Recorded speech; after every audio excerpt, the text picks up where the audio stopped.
Welcome to the Downright Upright Show, the place to go to hear out loud and proud what Minnesotans are thinking. And I am your host, Philip Anthony. And I'd like to thank all my listeners for choosing to tune in today. And this is going to be a little bit of a different show than you're used to. Normally I interview people and get their views on politics and talk about their careers and etc. But today, I'd like to just do an analysis of the 2022 midterm elections and my feelings about what had occurred. Talk about Donald Trump throwing his hat into the ring again for the third time to run for president, and some prognostications, if you want to use that term, about the 2024 presidential election. But before I even do that, the reason I haven't had a show online for a while is I had a health issue recently, and I'm dealing with that. About 13 years ago, I had come down with prostate cancer, and I had my prostate removed in 2009, and it seems it has resurfaced. But the doctor says it's localized, and I'm hoping that after I get 8 weeks of radiation every day and hormone therapy and taking pills, and there's a lot of things I'm doing, it should go into remission. So your thoughts and prayers, or however you send positive energy, would be really appreciated, because it's kind of scary, the word cancer, and it gives you a makes you step back a bit and think about your life. So and for those out there that are fighting the battle, I'm with you, and I'm thinking of you and sending positive energy and praying for you.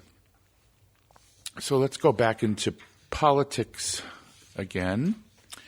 And I'd like to start with the Minnesota elections. If you look at the Minnesota map, it's kind of deceiving because the whole map looks red, Republican.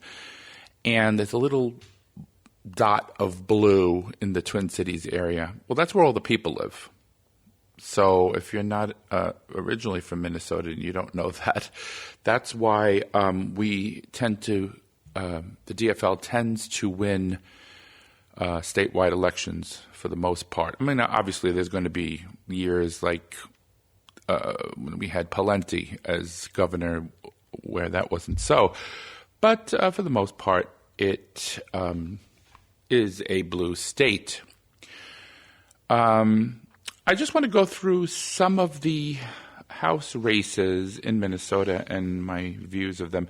Well, Minnesota won. Brad Finstad got 53.9% of the vote. Now, all of these are with 99% reporting, so they're basically, done. They're all called. And he's a Republican.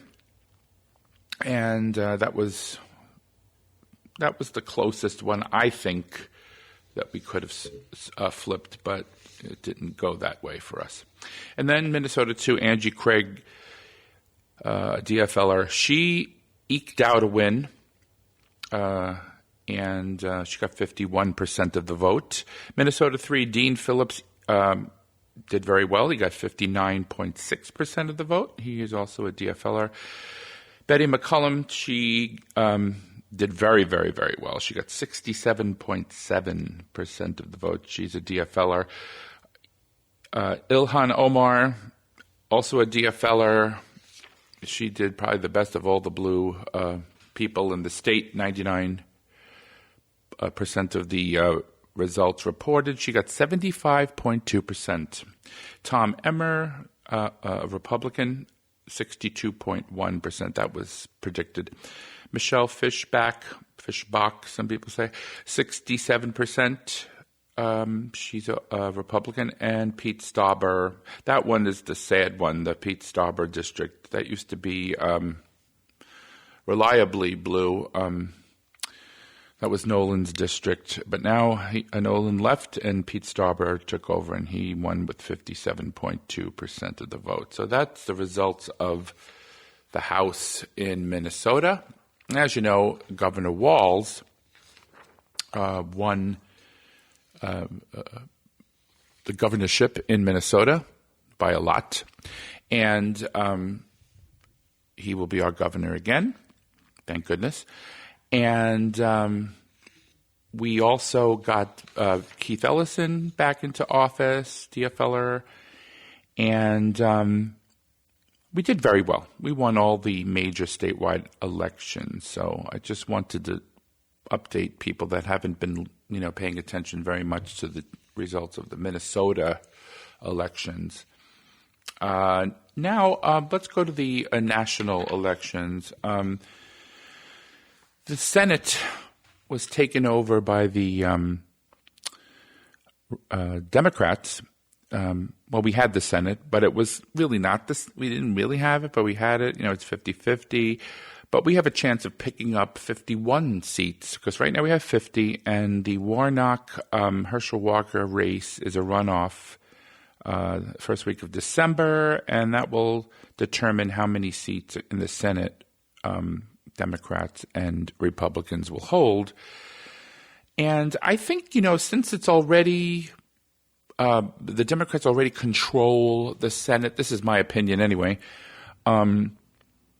I think the Republicans in Georgia don't have the fire in the belly to go out and vote like they did before. Like if this was a 49-49 kind of deal, or where one more seat would have given them the win, I think, or tied it or whatever. Not tied it, but gave them the win. I think that would have, motivated a lot of Republican voters in Georgia to come out and vote for Herschel Walker. But I think Raphael Warnock, first of all, he's an amazing candidate. I mean, this is a reverend who's going against a man who put a gun to his ex-girlfriend's head, who forced her to have 2 abortions, but she only had 1. But he's claiming he never paid for an abortion for her or forced her to have an abortion. Meantime, she's got the receipts to prove it. So he's just an out-and-out liar. So I think that race is going to be really good for us, in my opinion. So if my prediction is correct, we should pick up that seat and have 51 seats. And then Kamala Harris won't have to run up to the Capitol for every vote. She'll have a little break there. As far as the Senate seats that were really close, we did very well, I think. There were 3 seats that went to the Republicans that were very close, and I was very, very surprised by that, especially with the results of the national results, how those 3 states tilted Republican. You had Ron Johnson of Wisconsin, our neighbor, to the east, and he got 50.5% of the vote against Mandela Barnes. And I'm very upset about that because, first of all, Ron Johnson claims the FBI is out to get him. He wasn't part of the insurrection, and he wasn't this and that. Meantime, the man is lying through his teeth. I think he also put out commercials that were racist, in my opinion, showing Mandela Barnes as a pro-criminal, and he's going to let everybody out, and everybody's going to be the Republicans are very good at scaring you, and Democrats don't fall for the scary stuff, the Halloween, boo, kind of thing. I'm just kind of over that. And I'm still surprised that after all these years of Republican scare tactics, the Willie Horton ads during, the Bush campaign, et cetera, down the line, they've always used that tactic. Crime, and the Democrats are going to let the criminals come and kill your children and all this. It's just awful. It's just really awful. So Ron Johnson should be ashamed of himself, in my personal opinion. Mandela Barnes was an amazing candidate, and I'm disappointed in Wisconsin. It's just my opinion. J.D. Vance, well, Ohio is a red state now. Let's just, it joins Florida. Now, remember, back in the day when I was growing up, Ohio and Florida were always swing states. No longer. Now we have Arizona and Georgia as the new swing states. That's what's really happening now. So you can say goodbye to Ohio. 53.3%. A Trump-backed candidate, J.D. Vance. I think Paul Ryan was an amazing candidate. I don't understand how they could have voted for J.D. Vance. But I liked when he was talking about fiscal issues, Paul Ryan was, and he was, trying to, get the pocketbook issues on the table and have people try to understand that the Democrats are for the working class people. And unfortunately, the state went so far to the right that it didn't absorb. It went very tribal, and J.D. won that one. And the last one was Ted Budd of North Carolina. He won, again, a squeaker, 50.7% of the vote. He was also a candidate who, I think because his opponent was an African-American woman, again, that has a lot to do with the scare tactics that they put forward. So all of this stuff just upset me as far as those three races were concerned. But the good news is Mark Kelly in Arizona got 51.4%. Catherine Cortez Masto eked out a win, 48.9% against Adam Laxalt. Maggie Hassan beat that Trump-backed candidate in New Hampshire, 53.6%. That was a very happy moment for me. But the most joy I got as far as the Senate goes was John Fetterman winning in Pennsylvania, 51.1% of the vote. Now, here's a man who had a stroke right after he won his primary election, and people were scared. They thought he was going to, not make it, and sending their prayers out to him. And here you have Oz, who is a doctor, mocking a man who is recovering or who survived a stroke. And, John Fetterman has trouble as far as enunciating and processing words sometimes, but his knowledge is there, his brain is there, he still knows what's going on, and his doctors say he's going to make a full recovery. So I am very happy for John Fetterman that he was able to come back and win his election.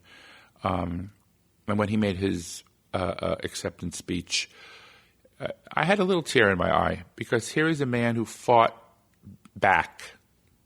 I love the guy. I love the underdog. I love the guy that fights back, and he was one of those people.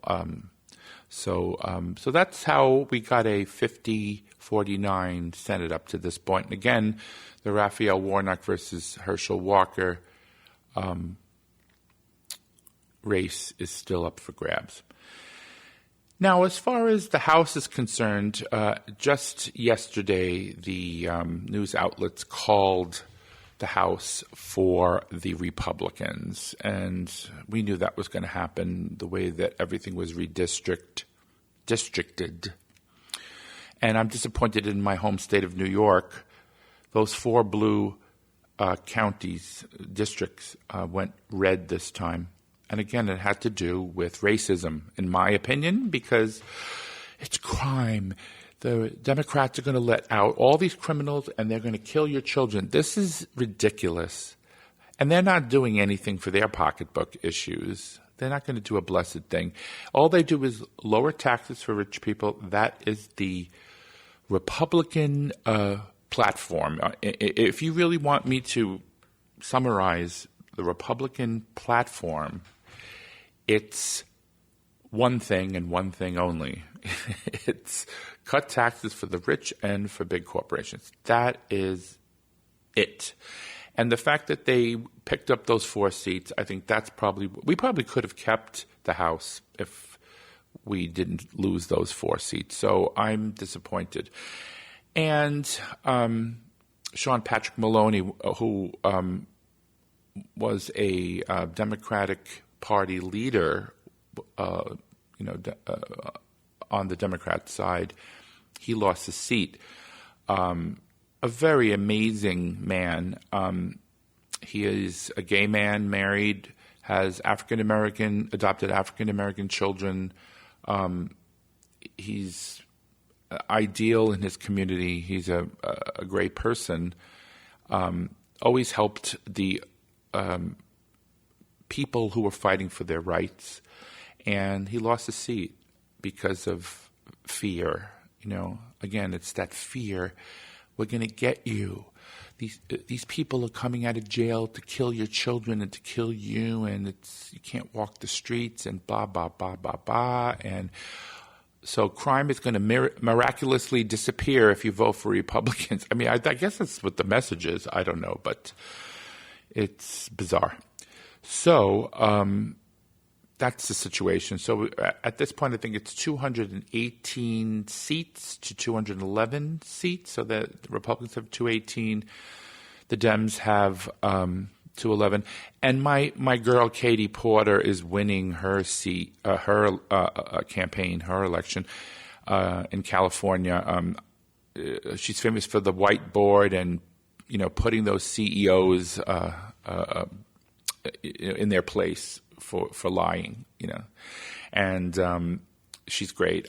She's my favorite House member for some reason. I just think she's amazing, and she lays it on the line in simple terms with that little whiteboard with her little magic marker, and she shows this is how much this is, and she'll enumerate everything for you so that you can't lie.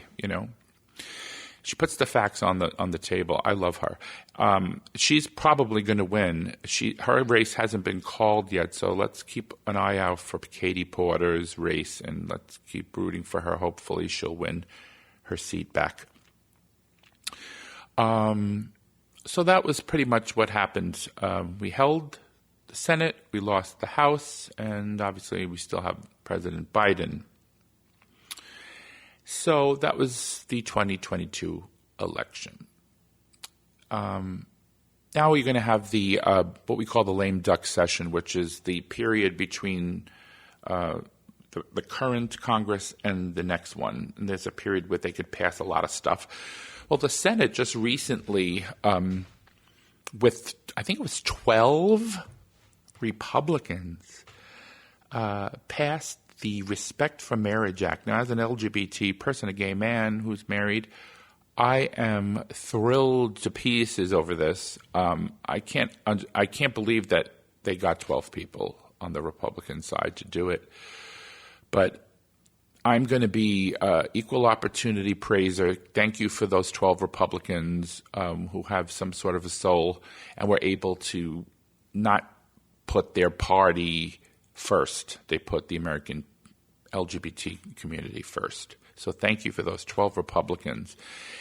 And this will codify marriage because, as you know, when the Supreme Court came down against Roe in the Dobbs decision, Clarence Thomas wrote in his opinion that we're coming for you next, gay people. I mean, he literally wrote that. Read his opinion if you don't believe me. And birth control and other things he said were on the chopping block. So when you codify a law, the Supreme Court can't simply overturn it. It's just not possible. So thank you to those 12 Republicans and all the Democrats. So that's why, as an LGBT person, I vote consistently Democrat until the Republicans start helping working class people and they stop attacking people for their race, religion, or lack thereof, for their sexual orientation, for whatever. Judge people by their character, as Martin Luther King once famously said. Stop looking at people's color, their sexual orientation, their religion or lack thereof, et cetera, et cetera. Just look at the person, and thank you for passing that bill. And hopefully, well, not hopefully, the president's going to sign it. I mean, there's no doubt about it in my mind. So it's going to be embedded in law. So I am so happy about that. So we have a lot to look forward to as far as having our marriages protected in this country. Whatever your marriage is, whether you're a person of color married a white person, or a person of two different religions are marrying each other, whatever the case may be, your marriage will be protected. So you can thank the 12 Republicans and all of the Democrats for that. So that's something that's going to be passed in the lame duck. And possibly, through reconciliation, they can do, pass some economic things, get the country back on track. But I can't predict what they're going to do. I just know that they already passed this Respect for Marriage Act. So, but the other things we'll just have to stay tuned for. But budget reconciliation is, still there. The Senate is still controlled by the Democrats, and the House is still controlled by the Democrats. So in this lame duck period, had better get some important legislation passed, like the Respect for Marriage Act. So now, as of yesterday, I think it was, the ex-president, disgraced, twice impeached Voldemort, was able to try to escape his three trials. They have court cases against him in New York and Georgia, and the federal one as far as the top secret documents. So he's got three. And who knows what other ones? I mean, there's a rape case, a couple of rape cases against him. But he feels if he announces that he's running for president, this will exonerate him. They won't do it to me now. I'm the Teflon Don, and I am so upset about this. I think the Attorney General, Merrick Garland, has to do something. You can't let anyone do the things that man did without some sort of punishment. Because, if you leave that door open, any president in the future will say, hey, Trump got away with it, so I'm going to do it too. Say the election was stolen, send people to the Capitol, destroy the Capitol, tried to kill Mike Pence, hang him. They had a gallows out in the front. I mean, I could just go on and on about. And then the corruption in New York with his business, and then the trial in the case, in Georgia, where he calls up Raffensperger, who was the Secretary of State, and says, "Can you find me?" And just one vote over the amount of votes he needs to win, because he was down like 11,000 votes of some sort. And I think that alone, I mean, they have him on tape trying to steal the election, and he's still walking around and running for president. I don't know if you're upset about it, but I sure am. And I'm telling you, if Obama or any other president on the Democratic side had done what this man has done, even the top secret documents, I mean, if you or I had stole top secret documents, we wouldn't even have it. It'd be boom, boom, boom. You're in jail. It wouldn't even take 5 minutes. It's just exasperating. So that's something that we need to look at in the future. Now that he's running, will that keep him from being, having to go to trial or indicted? Because if you're running for president, it looks like a political hit job. If you're a Republican, that's what you'd say. But again, if you commit a crime, you do the time. That's the way I was brought up. So keep an eye on that as well. Also, in Florida, Ron DeSanctimonious, who actually that's not my name for him, Ron DeSantis. That was Trump's name for Ron DeSantis. He is starting to feel the heat under his collar because Ron DeSantis is going to challenge Donald Trump. Trust me on this, because Americans like a winner. Trump's a loser, 3-time loser in 2018, in 2020, and now in 2022. And boy, he doesn't like to lose, Trump. So he's going to do whatever he can to get under Ron DeSantis's, try to get him upset and try to bully him around, because that's what he's good at. So that should be interesting. It'll be like, a cage match between the two. One more Trumpier than the other, But don't excuse DeSantis because, he was the one that created that Don't Say Gay bill and arrested African-American people who had tried to vote, even though they were given the permission to vote with ballots. So this man is, and amongst many other things, the thing also I forgot to mention was that he is sending people on buses to sanctuary cities. What I mean by people, because I call them people, nobody's illegal. People who have been granted asylum and are waiting their hearings in the United States, they're being sent to sanctuary cities by Ron DeSantis. He's paying using tax dollars to put them on buses and send them. And these people think they're going, somewhere specific, and it turns out they're not, and they don't even know where they are, and it's very scary for them. I just don't get it. I mean, if you want the asylum laws changed, Mr. DeSantis, maybe you should mention that to the Republican Congress. It's law that any person who feels persecuted in their own native country and who goes to a port of entry and says, I am seeking asylum, that person must be heard.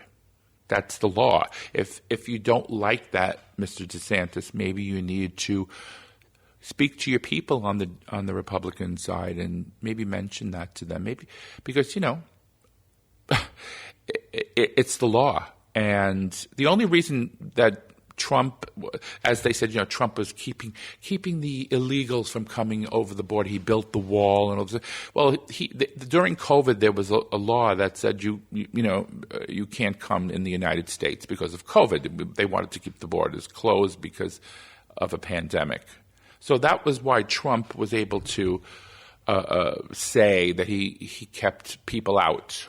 So they had to stay in their own countries and await until the border was open to come into the United States again. So when the pandemic started, dissipating, that's when President Biden lifted that ban on asylum seekers, and that's why people started rushing to the border. It's common sense, people. Come on. Anyway, so don't give Ron DeSantis a pass. I mean, he's not baby Jesus or anything. So now, as far as the 2024 election is concerned, that's a big thing for me. I'm wondering what the future holds for the Democratic Party, and will the Republicans be dumb enough to nominate, during the primaries, Donald Trump? Those are the two variables that I'm looking at. Now, I'm going to say something, maybe it's a little controversial, but hey, I have a right to my opinion. I love Joe Biden. Don't get me wrong. I think he's an amazing president. Look, he passed the CHIPS Act. He passed gun legislation that hasn't been passed in decades. He's passed the burn pits bill for veterans and for the military. And he's very good with the military and the veterans. He passed the COVID legislation to help people through the pandemic. He got shots into arms. He lowered prescription drug costs. Insulin prices are going to be capped. They can't gouge you anymore. I could just go on, but you know what? The American people did vote for those things because we held the Senate. And they only won the House by right now, like I said, it's 218 to 211, 7-seat difference. I think there's 6 seats left. So it could either go as high as they can get 224, or we could get 217, which is 1 seat below. But I don't think that'll happen. It may be a few seats, but again, look at New York. That was what really, in my mind, it blows my mind that 4 very blue districts turned red because of racism. That's what it was, scare tactics. Oh, they're going to get you, So, but as far as the 2024 election is concerned, it's going to really depend on what Donald Trump does. If he wins, I think maybe Biden will run again because he already beat him and he knows that would be a safe bet. But if Ron DeSanctimonious wins, I used to call him Ron DeSatan, but Ron DeSantis wins, then there's a different dynamic there. Then the Democrats have a deep bench that they can pull from. There's a lot of people. I can name, obviously Pete Buttigieg. There's Governor Whitmer from Michigan, Amy Klobuchar from our state of Minnesota. There is Cory Booker from New Jersey. And then there's other people that could be business people that we don't know about that would jump in. So it's a wide open field of people that can jump in. And I think, in my opinion, Ron DeSantis is way too connected to Donald Trump.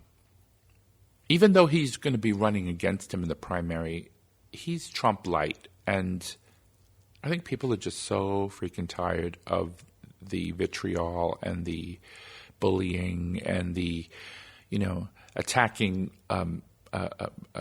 trans people and gay people and black people and you name it. Latinos coming across the border, demonizing them.